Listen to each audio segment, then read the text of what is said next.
عبد الملک کی زندگی میں ہم تین حصوں میں بٹی ہوئی دیکھتے ہیں۔ پہلا دور نوجوانی سے 38 سال کی عمر تک کا ہے، جس میں وہ ایک عالم، عابد اور مجاہد دکھائی دیتا ہے۔ اکثر تلاوت، ذکر، نوافل اور احادیث سننے سنانے میں مشغول رہتا ہے۔ وہ افریقہ کے بعض معرکوں میں داد شجاعت بھی دے چکا تھا اور جہاد کے کئی تمغے اس کے سینے پر سجے تھے۔ اس کا زیادہ تر وقت یکسوئی میں گزرتا تھا۔ اس کے باوجود اس کی قائدانہ صلاحیتوں کو ذہین لوگ تاڑ لیتے تھے۔ یزید بن معاویہ اور وہ ایک ہی سال یعنی 26 ہجری میں پیدا ہوئے تھے۔ دونوں میں زیادہ راہ و رسم نہیں تھی، مگر یزید اس کی خوبیوں کا متعارف تھا۔ ایک بار یزید اپنے سالار محلب بن ابی صفرہ سے بات چیت کر رہا تھا کہ درباران نے کہا عبد الملک بن مروان بازیابی کی اجازت چاہتے ہیں۔ یزید نے کہا ہم نے اس کی اور اس کے باپ کی درخواست پوری کر دی ہے، پھر کیا کام ہے؟ درباران بولا وہ کہہ رہے ہیں کہ صرف کھڑے کھڑے کوئی بات کریں گے، بیٹھیں گے نہیں۔ یزید نے کہا اچھا آنے دو۔ چند لمحوں بعد قاریوں کے انداز میں امامہ باندھے اور شملہ آگے سے پیچھے کی طرف لٹکائے ایک خوبصورت نوجوان اندر آیا۔ اس نے یزید سے مختصر سی بات کی۔ یزید نے اس بات میں جواب دیا۔ وہ نوجوان واپس مڑا تو یزید دیر تک اسے جاتا دیکھتا رہا، پھر محلب سے کہا اہل کتاب کہتے ہیں کہ یہ نوجوان عنقریب حکومت سنبھال لے گا۔ محلب نے کہا اللہ بہتر جانتا ہے، لیکن ایسا ہوا تو یہ پاک باز مسلمان اور اپنے خاندان کا اعتدال پسند انسان ہے۔ عبد الملک کی زندگی کا دوسرا دور 64 ہجری سے 73 ہجری تک کا ہے، جس میں وہ شام کا غیر قانونی حاکم تھا اور کسی بھی قیمت پر عبداللہ بن زبیر رضی اللہ عنہ کی شرعی خلافت کو ختم کرنا چاہتا تھا۔ 70 ہجری میں جب رومیوں نے مسلمانوں کی خانہ جنگی سے فائدہ اٹھاتے ہوئے عالم اسلام کی سرحدوں پر تاخت و تاراج شروع کیا تو عبد الملک نے ہر ہفتے 1000 دینار ادا کرنے کی پیشکش کر کے ان سے صلح کر لی تاکہ عبداللہ بن زبیر رضی اللہ عنہ سے ڈٹ کر مقابلہ کیا جا سکے۔ یہ طرز عمل دور صحابہ کی سیاست کے برعکس تھا، کیونکہ حضرت معاویہ نے ایسے موقع پر حضرت علی سے صلح کر کے ان کے شانہ بشانہ عالم اسلام کے دفاع کے لیے کھڑے ہو کر لڑنے کا عزم اظہار کیا تھا، جس سے مرعوب ہو کر قیصر پسپا ہو گئے تھے۔ عبد الملک کی رومیوں سے صلح کے بارے میں حافظ ذہبی رحمہ اللہ لکھتے ہیں یہ اسلام کی تاریخ میں پہلی کمزوری تھی جو پیدا ہوئی، جس کا سبب صرف باہمی اختلاف تھا۔ اسی اقتدار کے لیے عبد الملک نے حجاج کے تیغ ستم کو بے نیام کیا اور عبداللہ بن زبیر رضی اللہ عنہ کی جائز اور عادل خلافت کو ختم کر دیا۔ تیسرا دور عبد الملک کی خلافت قائم ہونے کے بعد کا ہے۔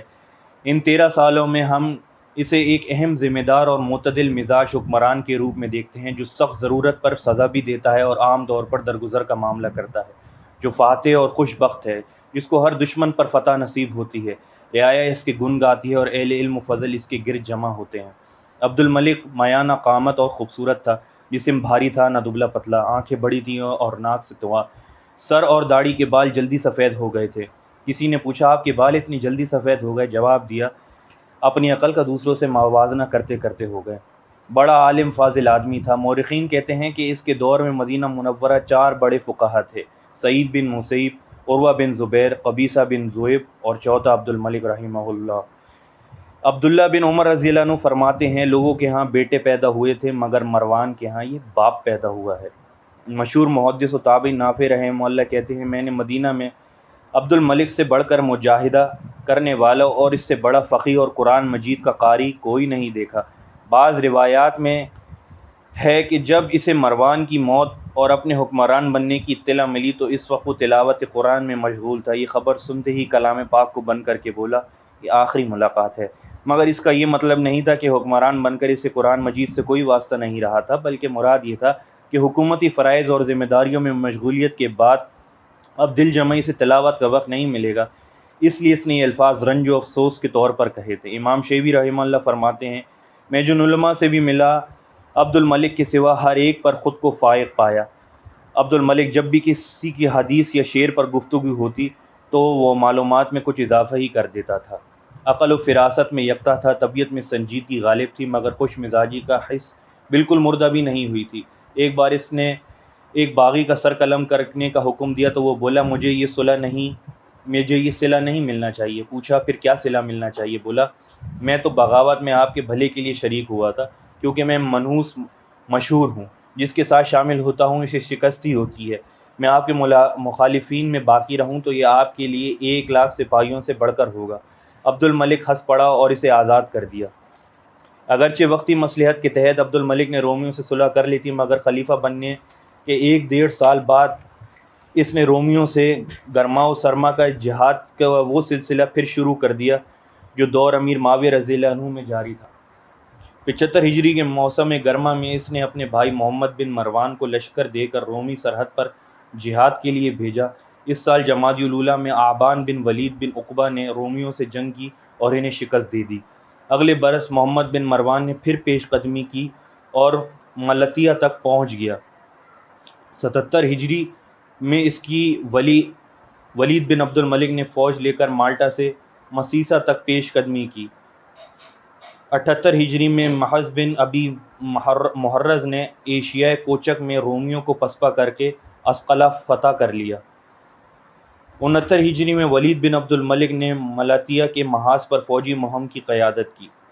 عبد الملک عقیدے کا پکا مسلمان تھا، بد عقیدگی کو برداشت نہیں کرتا تھا۔ اس دور میں حارث بن سعید نامی ایک کذاب نے جامع مسجد دمشق میں زہد و عبادت سے ایک بڑا حلقے کو متاثر کر رکھا تھا۔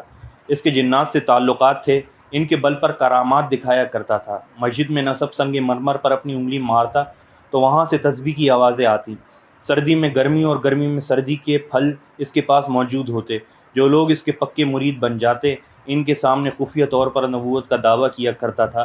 کتنے لوگ اس طرح بے دین ہو گئے۔ ایک ہوشیار آدمی قاسم کو یہ چکر پتہ چل گیا۔ اس نے قاضی شہر کو بتا دیا، بات عبد الملک تک پہنچ گئی۔ حارث کذاب کی تلاش شروع کی گئی۔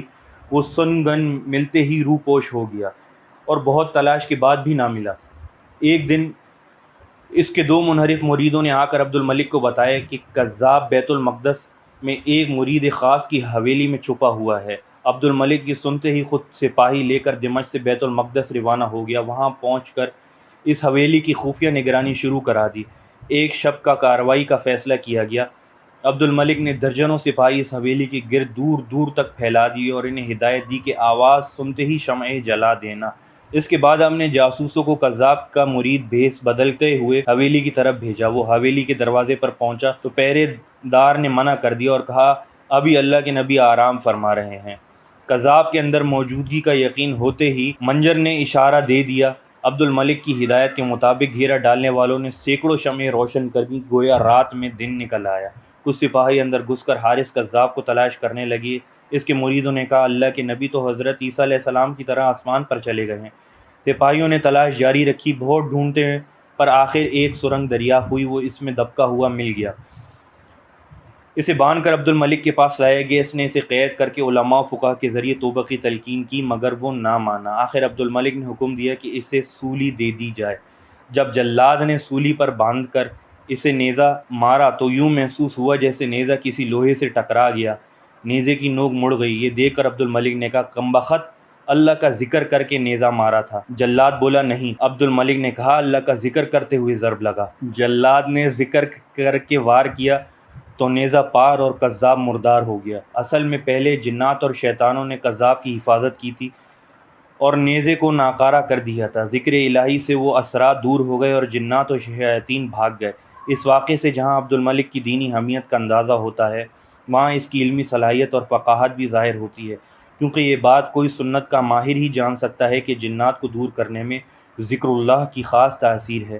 اس دور کے ایک بزرگ علا بن زیاد کہتے ہیں، مجھے عبد الملک کے اس کام پر جتنا رشک آتا ہے اتنا کسی شے پر نہیں، کیونکہ میں نے رسول اللہ صلی اللہ علیہ وسلم کی حدیث سنی ہے کہ میری امت میں 30 جھوٹے نبی پیدا ہوں گے، ہر ایک کہے گا میں نبی ہوں، جو ایسا کہے اسے قتل کر دو، جو ان میں سے کسی کو قتل کرے گا وہ جنت میں جائے گا۔ عبد الملک دینی شعائر کا احترام کرتا۔ ایک بار سفر میں اس کو ایک معمولی سا سکہ کسی گندے کنویں میں گر گیا۔ اس نے مزدوروں کو 13 دینار تقریباً 6 تولہ سونا دے کر وہ سکہ نکلوایا۔ کسی نے ایک سکے کی خاطر اتنے دینار خرچ کرنے پر حیرت کا اظہار کیا اور اس کی وجہ پوچھی تو عبد الملک نے کہا، اس پر اللہ کا نام لکھا ہوا تھا۔